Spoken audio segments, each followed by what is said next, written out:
नमस्कार, खबर बिंदास भारत में आपका स्वागत है।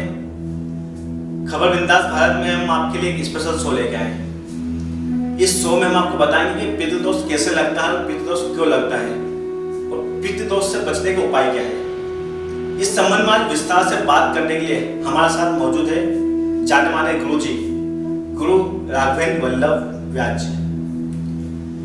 इन पर बालाजी सालासर हनुमान जी की असीम कृपा है और इनको लाल धागे वाले गुरु जी के नाम से भी जाना जाता है। आइए हम सीधा से बात करते हैं कि पितृदोष क्यों लगता है, कैसे लगता है और पितृदोष मुक्त होने के क्या उपाय हैं।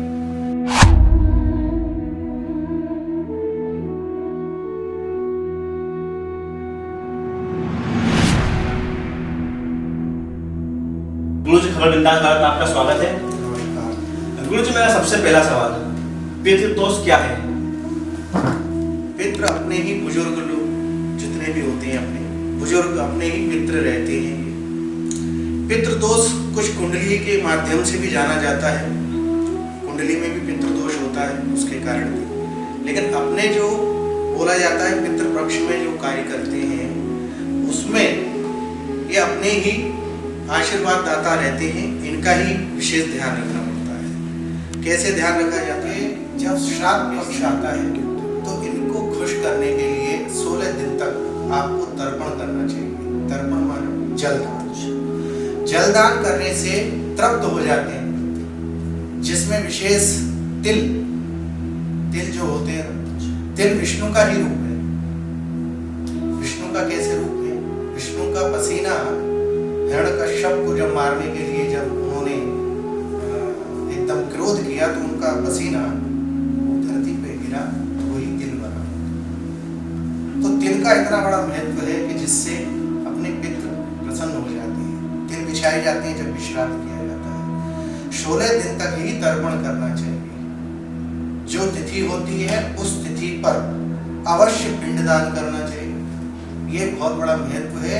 और पितृदोष जब बनता है कि जब अपन भूल जाते हैं कोई भी चीज, कि आज मैंने कुछ बोला कि मैं कल इस देवता का कोई पूजन करूंगा और भूल गए, तो वो आने वाले समय में पीढ़ियों तक चलता हुआ फिर अपने बच्चे की कुंडली में ऐसे समय में जन्म होता है, उस समय में ग्रह नक्षत्र जो आते हैं वो पितृदोष बन जाता है, उसी को पितृदोष मानते हैं। बाकी तो बहुत बड़ा विवरण है इसका। कहते हैं पितृदोष कैसे हो गया कुंडली, तो वो अपना ही जो बोला हुआ जो बोल देते हैं वो भूल जाते, वो आगे अपने यहाँ जो संतान का जन्म होता है ना, तो वो जन्म ऐसी घड़ी में होगा कि वो पितृदोष बनकर सामने आ जाता है कुंडली के माध्यम से। पितरों को प्रसन्न करने के लिए श्राद्ध तो 16 दिन के करने ही चाहिए। और अन्यथा भी अगर कोई कुंडली में भी दोष आ जाता है, उस दोष को दूर करने के लिए अच्छे विद्वान को दिखाकर, और पितृदोष का निवारण भी कई तरीके से होता है, तो ज़्यादा उसका विस्तार ना करते हुए उस पितृदोष के लिए एक काम विशेष कर दें। अपने यहाँ जो भी बुजुर्ग हैं उनका पूजन विधि से करें। विधि माने किसी आचार्य को बुलाकर तर्पण आदि भोजन जो भी कराना है शुद्ध भोजन कराएं। तो पितृदोष मतलब पितृ अपने प्रसन्न हो जाएंगे, तो आगे आपको आशीर्वाद देंगे। हमारी आम जनता को गुरु जी ने काफी विस्तार से बताया कि पितृदोष में हमें क्या करें और क्या नहीं करें। गुरु जी, मेरा अगला सवाल है कि पितृदोष में जो श्राद्ध 16 श्राद्ध होते हैं, इसमें दौरान आम जनता भ्रम की स्थिति रहती है कि शुभ या मंगल कार्य करें या नहीं करें। इसमें इस बारे में जनता को कुछ बताइए। 16 दिन तक पितृ अपने यहाँ रहते हैं। इसमें शास्त्रों का एक मत है कि कोई भी चीज नहीं खरीदना चाहिए, क्योंकि वो पितरों को लग जाती है। ये अलग अलग शास्त्रों में अपने मत दे रखे हैं। तो घर में ज़्यादा जैसे जिस दिन श्राद्ध हो उस दिन कपड़े नहीं धोने चाहिए, साफ सफाई रखनी चाहिए, क्योंकि पितृ जब आए तो देखें कि हमारे जो वंशज हैं वो जो काम कर रहे हैं, क्या कर रहे हैं, सब देखते हैं। तो स्वच्छ रहें और कार्य अच्छा करें। घर में जिस दिन भोजन बनाना है स्वच्छ बनाएं, और पितरों को प्रसन्न करने के लिए बहुत सारे उपचार। गुरु जी ने हमको बताया कि 16 जो श्राद्ध थे इस दौरान हमें एक विशेष सफाई रखनी चाहिए घर में। गुरु जी, मेरा अगला सवाल ये है कि पिंडदान क्या होता है, उसका क्या महत्व है? पिंडदान का बहुत बड़ा महत्व है। पिंड मतलब एक आकार, गोल आकार का पिंड बनता है, जो अपनी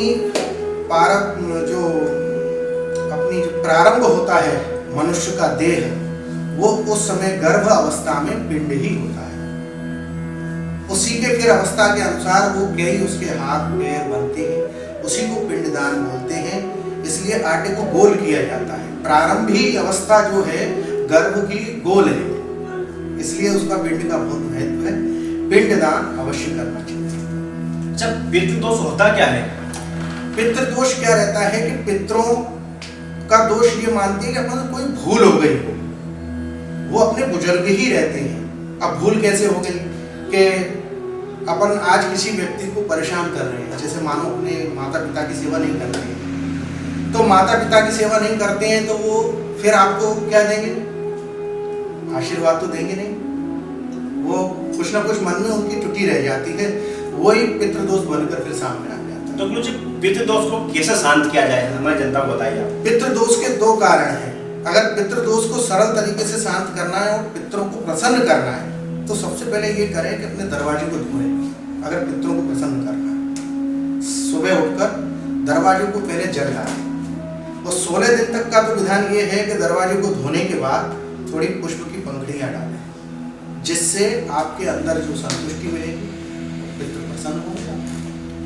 गुरु जी, मेरा अगला सवाल ये है कि जो 16 दिन के श्राद्ध होते हैं, इनमें हम कौन सा भोजन बनाएं और कौन सा भोजन नहीं बनाएं घर में? ये बहुत विशेष बात है कि भोजन का बहुत बड़ा महत्व होता है। देखो, भोजन क्या है? अब ब्राह्मण को भोजन कराते हैं, तो भोजन पवित्र होना चाहिए। पहले ब्राह्मण जब घर में आए ना, तो उसके चरण धुलाओ। चरण धुलाने के बाद उसको आसन दो, बिठाओ, और विलंब मत करो। क्या नहीं करना? जैसे विलंब हो जाता है, विलंब नहीं करना, और शुद्ध जो शाकाहारी भोजन रहता है शुद्ध बनाए। आपको जो पसंद था, जैसे आपके घर में जिस दिन माता जी की तिथि है, पिताजी की है, वो क्या खाते थे, उसके हिसाब से आप भोजन बनाएं और उनको भोग लगा के फिर स्वयं पाएं। ऐसा करने से खुश होते हैं। आपसे बताया कि यदि 16 श्राद्ध के भीतर हमको घर में कौन सा भोजन बनाना चाहिए और कौन सा भोजन नहीं बनाना चाहिए। गुरु जी, मेरा अगला सवाल है कि यदि पितृ नाराज हो जाए तो उन्हें कैसे बनाया जाए? अपने बुजुर्ग ही रहते हैं, उनको संतुष्ट करने के लिए पहले भी मैंने आपको बताया कई प्रकार की क्या प्रति सबसे पहले सरला। अगर पितृ ज्यादा नाराज होते हैं तो आपको पीपल के पास जाकर पितरों के लिए आप जैसे खीर मरती रख दे तो भी खुश हो जाते हैं। गुरु जी, पितरों को क्या पसंद है? देखो, पितरों को तो जैसे गाय की खीर तो बनाते ही है, नवाब है तो कभी खिलाए, हरी सब्जी विशेष। और कहा गया है कुछ चीजें निषेध भी है, तो निषेध में बहुत सारी चीजें जैसे बैंगन है, गाजर है, ये नहीं खिलानी चाहिए। और हो सके पितरों को ज्यादा से ज्यादा जब भोजन कर रहे हैं जिस समय, तो सामने नहीं बैठना चाहिए, थोड़ा दूर बैठना चाहिए। गुरु जी, मेरा अगला सवाल है कि पितृ जो 16 श्राद्ध होते हैं, इस दौरान कौवे को विशेष भोजन किया जाता है, इसके पीछे क्या मान्यता है? जो गौग्रास है, काकग्रास, जो भी बोलते हैं कौवे को भोजन, तो कौवे को यम का प्रतीक माना जाता है, कहते हैं यमराज के। तो इस 16 दिन में कौवे को भोजन इसलिए कराया जाता है कि जो यमराज का प्रतीक माना, उसका प्रतीक है, तो जिससे पितृ तृप्त हो जाती है, इसलिए कौवे को विशेष करना चाहिए, गाय को भी करना चाहिए, है ना। और फिर उसके बाद जो भी ब्राह्मण भोजन कराओगे तो भी उससे पितृ प्रसन्न हो जाती है। लेकिन कौवे का विशेष ये है, आप भोजन कराते हैं कौवे को, अगर ये काकग्रास देते हैं तो ये पितरों को प्राप्त होता है। गुरु जी ने हमको बताया कि कौवे को भोजन कराने से हमारे पितरों को भोजन प्राप्त होता है। गुरु से मेरा अगला सवाल है कि श्राद्ध पक्ष में पितृ दोष के अलावा कौन सी पूजा की, सुंदरकांड या गीता पाठ भी कराया जा सकता है क्या? 16 दिन तक श्राद्ध पक्ष में गीता जी का पाठ करना चाहिए। अलग अलग मत दिए गए हैं शास्त्रों में। कोई बोलता है 18वां अध्याय पूरी शुद्ध। क्या शुद्धता, क्या नहीं करना चाहिए। पितृ तो जब आएंगे कि जब आप कुछ अच्छा कार्य करोगे। तो आप गलत कार्य कर रहे हैं तो पितृ आएंगे ही नहीं, प्रसन्न करने की बात है। क्या नहीं करना चाहिए, जैसे मदिरा है ना, दारू नहीं पीना चाहिए, लहसुन प्याज इसका त्याग करना चाहिए और माता पिता का सम्मान करना चाहिए। तो पितृ अपने आप प्रसन्न होंगे, आपको कुछ करने की जरूरत नहीं। इसका ही त्याग कर लो अगर 16 दिन, तो पितृ आपके तृप्त हो जाएंगे 16 दिन विशेष। बाकी तो ये नियम रखना चाहिए, इसका त्याग करना चाहिए। गुरु जी, मेरा अंतिम सवाल, जो श्राद्ध पक्ष के दौरान व्यक्ति को क्या दान पुण्य करना चाहिए जिसको उसको पुण्य लाभ मिले? देखो, पितरों के लिए जो दान बताया गया है वो विशेष है। वो कौन सा है? घी है, दूध है ना, दही है और अन्न है। ये 4 दान विशेष है। ये दान अगर आप करोगे तो तुरंत 16 दिन में पितृ प्रसन्न होंगे। श्राद्ध कौन कौन से बताए मैंने? घी, दूध, दही और अन्न दान। ये 4 दान अगर आप करते हो तो पितृ आपके अवश्य ही प्रसन्न होंगे। श्राद्ध पक्ष में ऐसा करेंगे तो पितृ आपके प्रसन्न होंगे। तो श्राद्ध पक्ष को लेके आज हमारे बीच मौजूद थे राघवेंद्र वल्लभ व्यास गुरु जी। मैं खबर बिंदास भारत की ओर से आपका धन्यवाद देता हूँ। आपने आपका अनमोल समय हमको प्रदान किया। गुरु जी, बहुत बहुत धन्यवाद आपको। जय श्री